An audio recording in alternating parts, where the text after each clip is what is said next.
কলবের দিকে ধ্যান করবেন।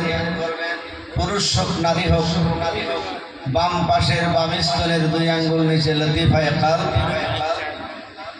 আমরা সেই লতিফায়ে কলবের দিকে ধ্যান করব। সমস্ত গুনাহ বোঝা মাথায় নিয়ে মহান আল্লাহ সুবহানাহু ওয়া তাআলাকে কলবে আমাদের আল্লাহর নূর যেন আমাদের কলবে আসে, শয়তান যেন বিতাড়িত হয়।